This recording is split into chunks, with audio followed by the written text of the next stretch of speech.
to the Connect Kindness podcast, where we connect people with organizations to inspire kindness. I'm your host, Crystal Aziz, and I'm joined by my co-host, Tim Evans.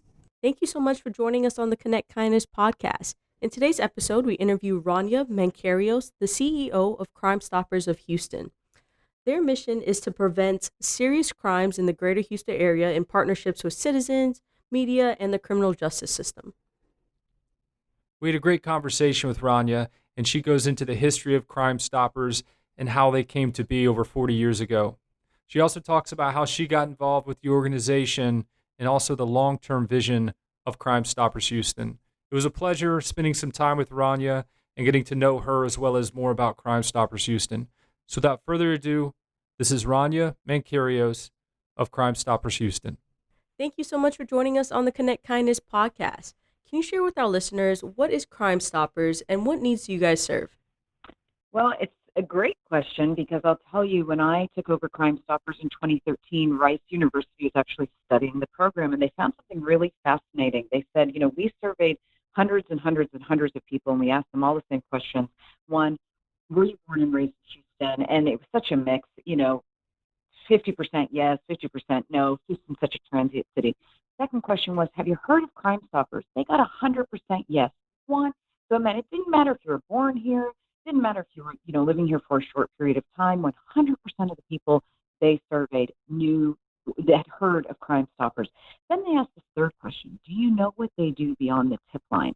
And only 2% knew what we did. So I love when people ask us who we are and what needs we serve. We are turning 40 this year, a 40-year-old Houston-based nonprofit organization. Our mission is to solve and prevent crime in partnership with citizens, media, and the criminal justice system. And for the longest time, people have known about us because we have this very, very, very, very famous tip line. It's on the news every night. You see it on social media. We work to find information, to work with tipsters in the community. I call them heroes that can send us information anonymously. We never know who they are from the moment they call, text, put an online tip, use our social media, our app. We never know who they are. But when they give us that information, we can work with law enforcement to solve crimes, and then they get a cash reward. Again, us never knowing who they are, and it's a really interesting process. But beyond that, we do a ton of work on prevention. So again, our mission is to solve and prevent crime, and that prevention piece is through critical education. We are boots on the ground in the schools. We've been in the schools since 1997. We're in communities talking about everything from domestic violence, elder abuse, human trafficking, animal cruelty, home invasions, retail safe shopping, identity theft, bank robberies, protecting a smart home. I mean, we cover it all. This last year, we've spent a lot of time talking about COVID scams and what all of that looks like. But we are providing services to every single person. If you live in Houston, if your home is here, if your business is here, if you send your kids to school here, if you plan to retire here, our work directly serves you. That's fantastic. We're both I'm from Houston. From New York. She's from New York. I definitely remember growing up and hearing about Crime Stoppers. And I would love if you could share a little bit of the history of Crime Stoppers and how it came to be. Yeah, well, a peace officer was dealing with a horrific murder in Albuquerque, New Mexico in the late 70s and knew someone in the community had to know something. So he created the concept of opening the door for people to report information anonymously and then incentivizing them by offering a cash reward. And one of the big things he said is, I'm never going to know who you are. I don't care about immigration status. I don't care about it. We just need information to help solve this case. And sure enough, the case was solved within the next day or two because the tipster came forward and shared information anonymously. Well, in the early 80s, crime in Houston was spiking. And so the Exchange Club of Houston Downtown, which is a group of businessmen, decided to bring the model to Houston. And it was run by civilians, wholly run by civilians, partnered with HPD as our host agency. So when you call Crime Stoppers, you call that anonymous tip line.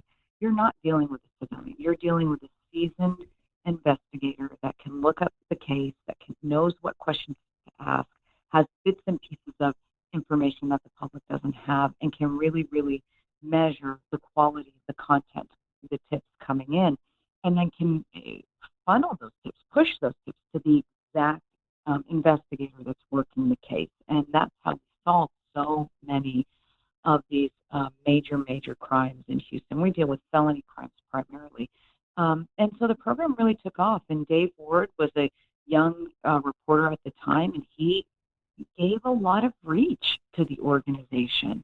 The media partnership grew from, Dave Ward and ABC 13 to all the other local networks. And soon we were, one of the strongest tip lines. Now, Crime Stoppers was sort of bubbling up in all major cities across America.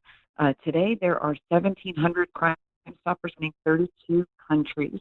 Crime Stoppers of Houston is the largest and most successful. We're the only one with a headquarters on nearly 30,000 square foot facility located in the heart of Midtown. We have that incredible tip line, as you know, but we also have a Safe School Institute, a safe community program, victim services, a League of Women for Public Safety. There's just so much our group is doing, and we're really, really proud of the work of the organization. And Rania, you are now part of, the largest and most successful Crime Stoppers that they have across the nation. And, we need to commend you on your success. But how did you actually get involved with Crime Stoppers? Well, it's a little bit of an odd story. I am a Boston native, born and raised, and got married, and I had a master's degree in marriage and family therapy and a law degree, and knew I did those two very specifically because I knew I wanted to give back to the community and to understand people. You have to understand their story, and a lot of people's stories relate back to their family structure. Whatever that family structure looks like is defined by, it doesn't matter, but it just kind of goes to the heart of who people are. And I loved law. I loved the idea of justice, and I figured those two types of education were important for me. In Boston, I had a pretty, defined path, but when I moved to Houston, I had to start all over. I didn't know what I was going to do. A lot of people said, "Well, just go apply, to some law firms and see how that goes." And I did, and I got called a damn Yankee once or twice, and almost, I had people that say, "Look, you're great. You graduate top. You're president of your class. You graduate top of your class, but at the end of the day, you're still just a damn Yankee." And I remember the first time somebody said that to me, I paused and I said, "I want to be polite here, but this guy thinks that people from Boston like the Yankees and we like the Red Sox. I need to tell him." And so I started to say, "Sir, thank you so much, but just so you know." In Boston, we like the Red Sox." And he looked at me, and I looked at him, and I said, "Oh, wait a minute. You're calling me a Yankee, like a Northerner." Yeah. And I cried, and I called my husband. I said, "I don't belong here. I don't." But sure enough, a friend of mine in New York said, "Rania, you need to look at the nonprofit sector. You're in one of the greatest cities in this country for nonprofit, and that's probably where your heart is." And so I said, "Okay, I'll do that." I looked. University of Houston Law Center had this position for an organization, Crime Stoppers of Houston. I'd never heard of it. They were looking for a lawyer with media and marketing experience, which I had based on my work in Boston. And I looked at the website. It was horrific. It was like a moon with a bat flying past the moon, and a guy wearing, covered, and he had like a flashlight on. I mean, it was the worst. But I said, "I'll go interview because let me just start the process." And as I sat there, Catherine Cabanis was the executive director at the time, and I really, really liked her a lot. And she started to talk about the work of Crime Stoppers, and I started to fall in love with the mission. I literally fell in love with everything about the organization. And I said, "Catherine, I'd love, not only to work with you, but I'd love to work here." And she said, "Rania, you're an attorney. You owned a company back in Boston. You have a master's degree, et cetera." She said, "I'm sorry. We're looking for an intern, $10 an hour, 20 hours a week. But it's just not a fit." And I said, "Catherine, if you'll have me, I'll take it, and I'd be thrilled to do so." Wow. And she said, "Okay, we'd love to have you." And I remember leaving the building at the time. It was an old Wells Fargo bank. Crime Stoppers operated in like the back closet area of the second floor. And I called my husband on the way home, and I said, "Well, I I did my interview and I got offered a position and I took it. He said, "Oh my, congratulations!" Okay, so what are you, in-house counsel? Are you in-house counsel? What are you? Tell me what happened. And I said, "I took an internship at $10 an hour, but I love you so much. Remember, I gave up my whole life for you to buy me." And I got home. He was like, "Wait, what did you do?" And I said, "Well, it's a nonprofit and it's an internship, and I took it, and I'm thrilled." And he said, he of course knows me so well. He said, "It sounds like it's everything you've been looking for," and he was happy for me, and I've never left, and that was in 2006. Wow. That is a beautiful story. Thank you so much for sharing that. I love it. I wanted to talk a little about the process of Crime Stoppers. If somebody witnesses a crime, what do they do? What's the process of them getting in touch with you? And then what happens after you receive the tip? So if they're witnessing a crime in action, we actually tell people call 911. Whenever it's live happening, do not call crime, call 911. Now, if a crime has already occurred and now we're working with law enforcement and the media to fill the gaps and to find information, you call us anonymously at 713-222-TIPS. You can go on our website, Crime Stoppers of Houston. You can go download our mobile app and you can report through the mobile app. And what happens is you start the process. We never know who you are. You are a code number. Everything, our lines don't have caller ID. Actually, when we built our building, to build the call center, which was on the third floor, required us to put different even cords, cables running to that floor because the lines are secured. It is anonymous. It's protected by state statute. And basically what you do is you'll be connected to one of our investigators. You share information with them. They will know what to ask you. And then they tell you, we need you to call us back because we can't reach you. Call us back based on the type of crime and what type of information. They'll tell you to call back in like a day or 2 days or 3 days while they vet it. And you call back, and if your information led to the identification or the arrest of a suspect, you will be entitled to a cash reward. At that point, we work with a bank in Houston. We do payday once a month, and it's a really intricate system of going through the teller with the series of code words and code numbers and getting your cash through the teller. That's very interesting, Rania. Can you go into a little detail about who pays the money and how that process works?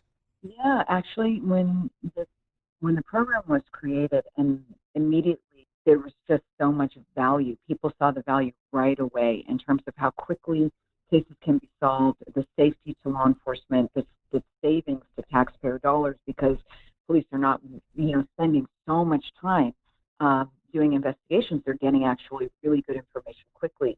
And our elected officials worked with our judges, worked with law enforcement to create a system where people placed on probation in different cities across America. So in Harris County, if you're placed on probation, the judge can order you to pay a fee to Crime Stoppers. And that fee is usually $20, $25. But that money that comes into our organization is literally restricted to rewards. So it ensures that the system continues. And in a sense, criminals pay to take other criminals off the street. Now, in the last few years, unfortunately, judges, defense attorneys waive that or are negotiated away, or judges don't enforce it. And we are now, for the first time in 40 years, having to map out a plan to raise funds for rewards. So I'm in the middle of figuring out how to do that.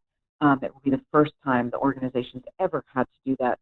So it will be a unique challenge that we face in the coming year.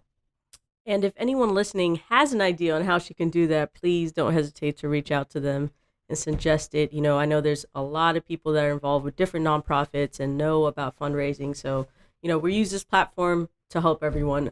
And how many cases would you guys say that you guys have solved, through these tips? So we are a data-driven organization. We keep, we're constantly looking at our numbers, counting numbers, tracking numbers, because again, we work with law enforcement, we work with the DA, we report our numbers to the state of Texas, and we report our numbers to the community. So, we've counted over 36,000 felony cases that tips to Crime Stoppers have solved. But an interesting story, when we built the first ever Crime Stoppers headquarters, again, anywhere in the world, it's in Midtown, we invited Lieutenant Governor Dan Patrick to speak. It was the Dave Ward building. Lieutenant Governor Dan Patrick is very fond of Dave Ward, so we thought that would be nice to invite him.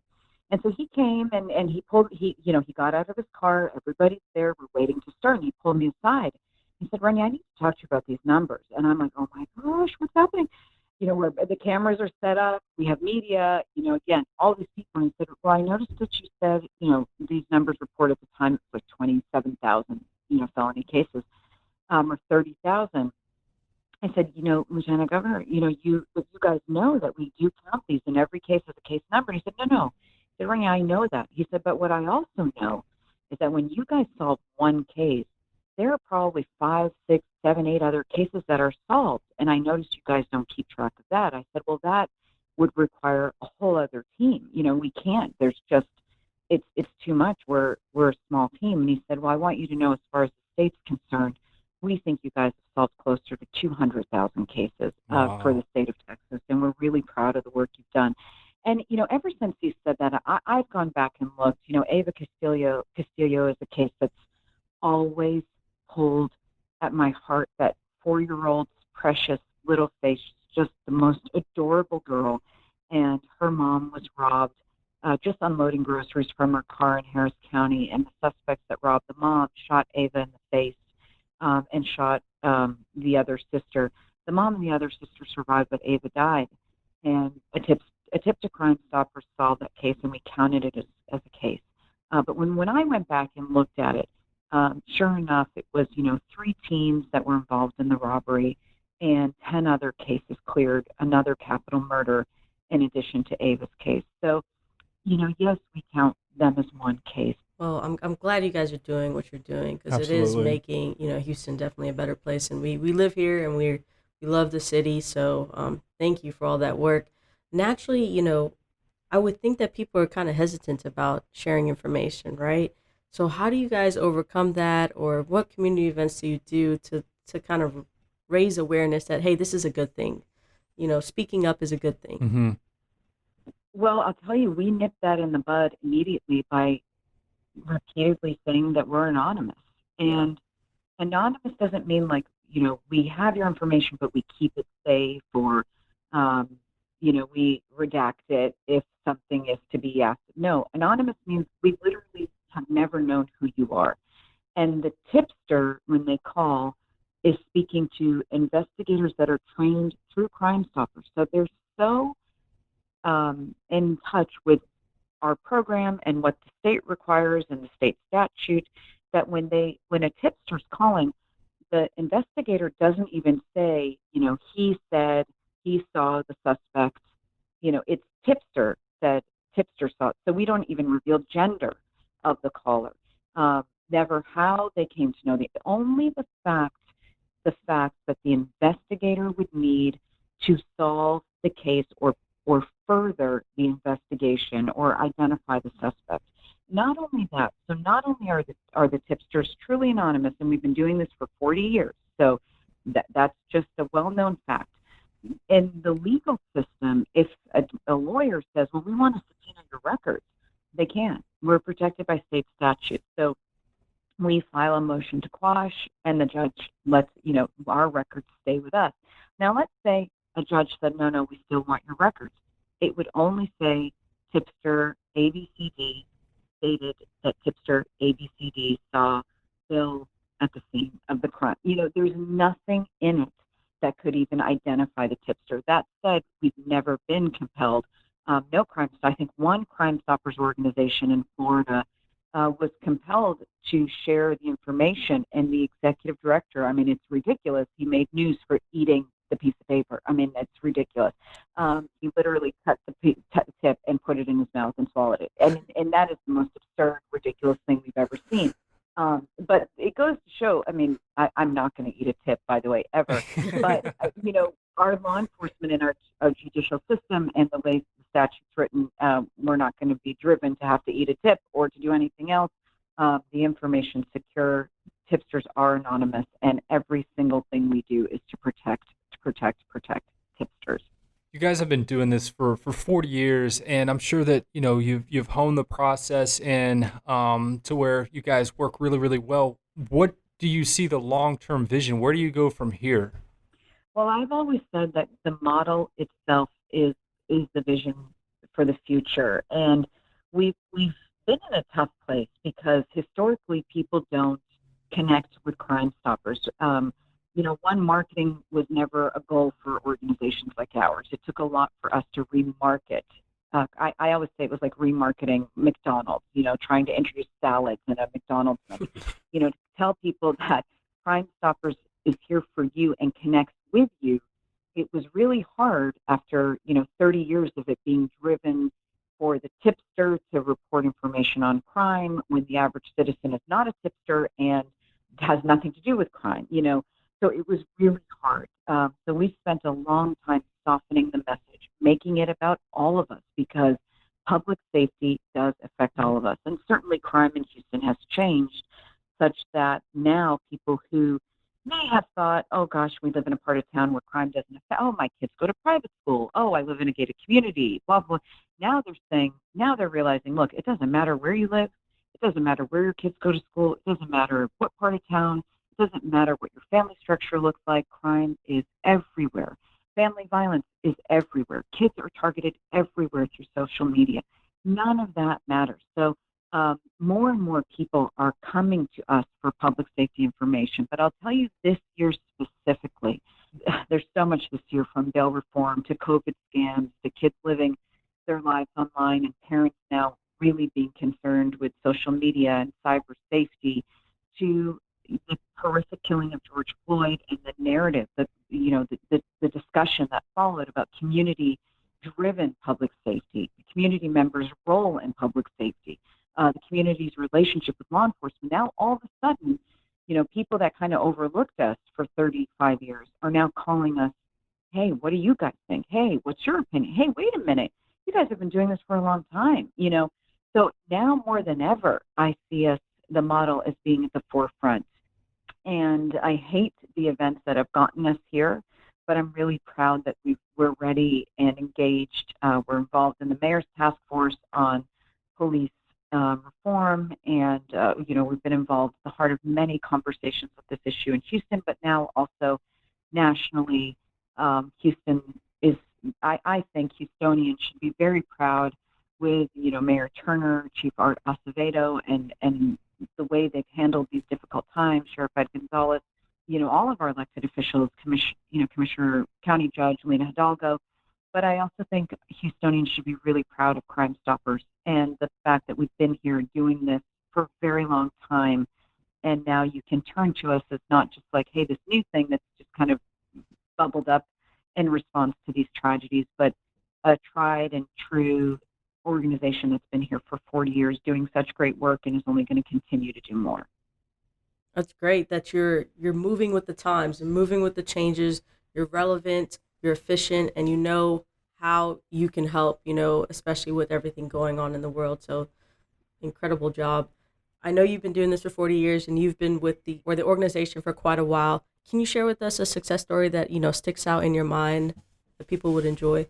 I'll share the successes of a program that really mean a lot to me. I am a mom of three, and I always say it doesn't matter if you're a mom or not, a parent or not.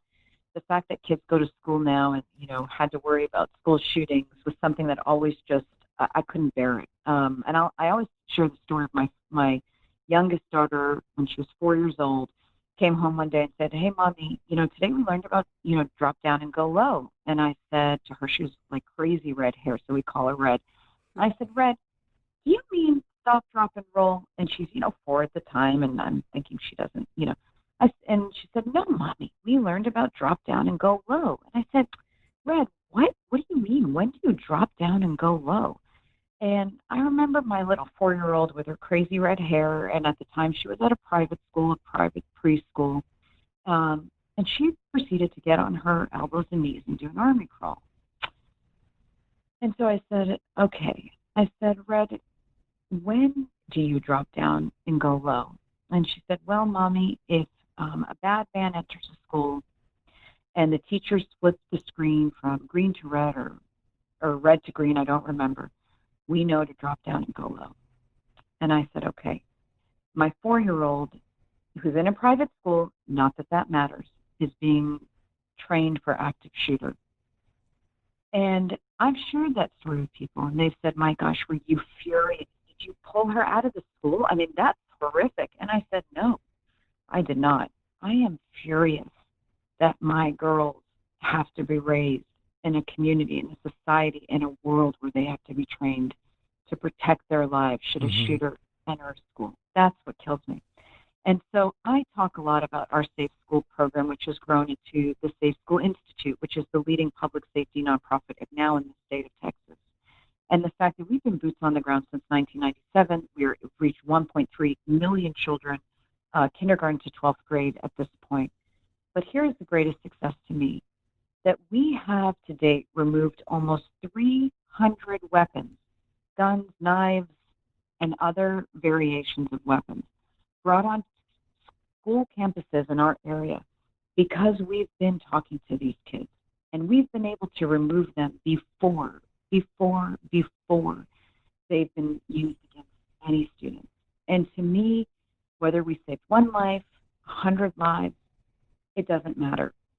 That to me is, in my mind, our greatest contributions to Houston. Sure, we've solved thousands and thousands and thousands of felony cases, and we've brought justice to thousands and thousands of families. And I'm very proud of that. We've prevented crimes through all of our community education. I'm so proud of that.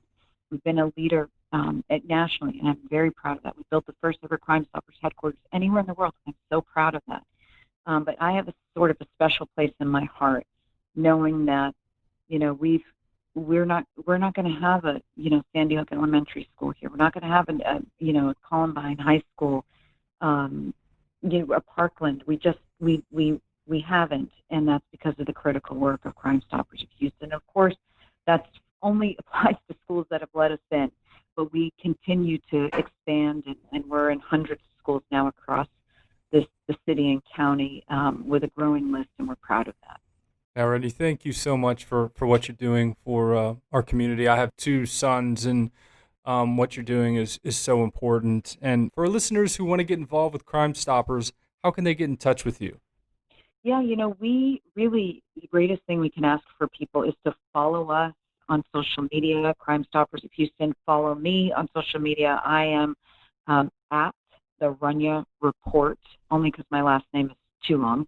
And the reason I do that is because we give out information. And so we need an army of people to not just see the information, but to share the information. Working together, we can proactively keep each other safe. We can prevent victimization through education. And I am a firm believer in that.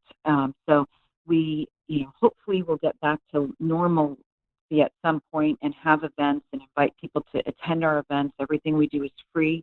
And for now, we do all of them virtually. So we want people to be following us as we share them, to join us, to attend the movie screenings we do, the panel discussions we do, the many trainings we do. Please, just be with us, share the information. That's the greatest way to get involved with Crime Stoppers. And then at the end of the day, we are a nonprofit, so donations certainly help. But if I had to choose, I would say follow us and share. That's the most important thing to us at this point. Donations will come, and we continue to work for that. But we really ask everybody to follow us and share the content. Awesome. Thank you, Rania, so much for taking the time to speak with us and share the passion and the success of your organization and how you guys are making a difference in today's world. And we really do appreciate it from the bottom of our hearts. And keep up all the amazing work. I'm excited to see where the organization goes and how much more you guys are going to impact Houston. So thank you again. Yeah, thank you so much. It's been a pleasure. Thank you, guys. Thank you for having me. Thank you so much for listening to the Connect Kindness podcast. If you enjoyed this episode, please share it on Facebook, Twitter, and Instagram at ShareGiveDo. And please remember, the world is changed by your example, not by your opinion.